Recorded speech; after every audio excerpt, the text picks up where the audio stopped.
नमस्कार दोस्तों, कैसे हो आप सब। आशा करती हूँ कि आप सभी ठीक ही होंगे। मैं डॉक्टर शालिनी आले, होम्योपैथी कंसल्टेंट, आप सभी का बहुत बहुत स्वागत करती हूँ। दोस्तों, आज हम बात करने वाले हैं पार्किंसन डिसीज़ के बारे में। Parkinson disease central nervous system की डिसीज़ होती है, जिसमें कि डोपामिन का लेवल कम हो जाने के कारण हमारे ब्रेन की नर्व सेल्स डैमेज होने लग जाती है, जिससे कि पार्किंसन डिसीज़ हो जाता है और पेशेंट की बॉडी मूवमेंट रिस्ट्रिक्टेड हो जाता है। साथ ही पेशेंट को ट्रेमर्स आते हैं। तो इस प्रकार से ये है पार्किंसन डिसीज़। अब हम जानते हैं कि पार्किंसन डिसीज़ में हमें क्या क्या सिम्टम्स देखने को मिलते हैं। तो पेशेंट में यह देखने को मिलता है कि उसके हाथ पैर की मसल्स रिस्ट्रिक्टेड मूवमेंट हो जाते हैं। मसल्स जो होती बहुत वीक हो जाती है और उसे हाथ पैर में ट्रेमर्स आने लग जाते हैं। साथ ही उसके मसल्स अकड़ जाती है, रिजिड हो जाती है, जिसके कारण उसे डेली रूटीन के वर्क करने में बहुत ज़्यादा प्रॉब्लम होती है, चलने फिरने में प्रॉब्लम होती है। जब पेशेंट चलता है तो स्टेप करके थोड़े स्टेप लेता है, छोटे छोटे, तब चल पाता है और बहुत ही उसके स्लो मूवमेंट हो जाते हैं। उसके मुंह से सलाइवा निकलते रहता है। साथ ही उसके हाथ पैरों में बिल्कुल जान नहीं रहती है और उसे नींद बहुत कम आती है।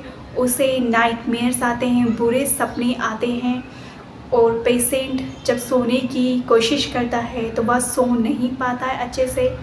पेशेंट के आर्म नीचे की ओर लटक जाते हैं, लॉस ऑफ मूवमेंट हो जाता है, वह कोई भी मूवमेंट नहीं कर पाता है, लॉस ऑफ बैलेंस हो जाता है पेशेंट का। और इसके अलावा पेशेंट को कंसंट्रेशन उसका लेक हो जाता है, उसे किसी भी काम में ध्यान लगाने में प्रॉब्लम होती है, उसे बैठने में, लेटने में, सोने में प्रॉब्लम होती है, यहाँ तक कि उसे खाने पीने में भी प्रॉब्लम्स होती है। उसे बोलते नहीं बनता है अच्छे से, बातें करते नहीं बनता है। तो ये सभी दिक्कत, ये सभी परेशानी, ये सभी सिम्टम्स, लक्षण हमें दिखाई देते हैं पार्किंसन डिसीज़ के पेशेंट में। अब दोस्तों, हम जानते हैं कि यदि किसी को पार्किंसन डिसीज़ हो जाती है तो हम उसे कौन कौन सी होम्योपैथी मेडिसिन को दे सकते हैं। तो इसमें सबसे पहली मेडिसिन है वो है कॉस्टिकम मेडिसिन।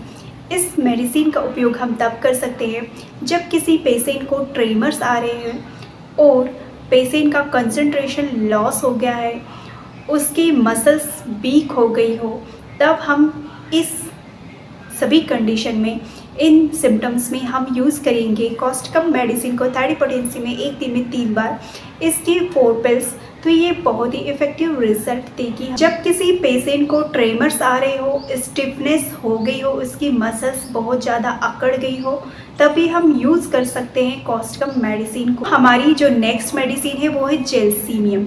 इस मेडिसिन को आपको तब यूज़ करना है जब किसी पेशेंट को पार्किंसन डिसीज़ में सीवियर रूप से सेकिंग हो रहा हो, वह उसके हाथ पैर हिल रहे हो, ट्रेमर्स आ रहे हो, तो आप डेफिनेटली यूज़ कर सकते हो जेलसीमियम मेडिसिन को।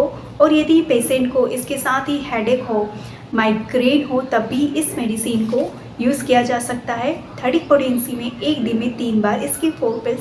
तो ये आपको बहुत ही इफ़ेक्टिव रिजल्ट देगी। पार्किंसन डिसीज़ की हमारी नेक्स्ट मेडिसिन है जिनकम मेड। इस मेडिसिन को तब उपयोग किया जाता है जब किसी पेशेंट को रेस्टलेसनेस महसूस हो रहा हो, उसे ट्रेमर्स आ रहे हो और साथ में पार्किंसन डिसीज़ हो, तब इसे डेफिनेटली यूज़ कर सकते हैं 30 पोटेंसी में 1 दिन में 3 बार, इसकी 4 पिल्स। तो ये बहुत ही इफ़ेक्टिव रिजल्ट देगी आपको। पार्किंसन डिसीज़ की हमारी नेक्स्ट मेडिसिन है टेरेंटुला हिस्पैनिका। इस मेडिसिन को आपको तब यूज़ करना है जब किसी पेशेंट को रेस्टलेसनेस महसूस हो रहा है, साथ में उसे ट्विचिंग सेंसेशन हो रहा हो, तब आप डेफिनेटली यूज़ कर सकते हो टेरेंटुला मेडिसिन को 30 पोटेंसी में 1 दिन में 3 बार, इसकी 4 पिल्स। तो ये आपको बहुत ही इफ़ेक्टिव रिजल्ट देगी। तो इस प्रकार से दोस्तों, आज हमने जाना कि पार्किंसन डिसीज़ होती क्या है, पार्किंसन डिसीज़ हो जाने पर हमें क्या-क्या सिम्पटम्स लक्षण दिखाई देते हैं। साथ ही हमने इसकी होम्योपैथी मेडिसिन के बारे में जाना और इसके उपयोग के बारे में, इसके डोज़ के बारे में जाना। तो इस प्रकार से यह वीडियो आज समाप्त होता है। अब हम मिलते हैं नेक्स्ट वीडियो में, तब तक के लिए नमस्कार, धन्यवाद।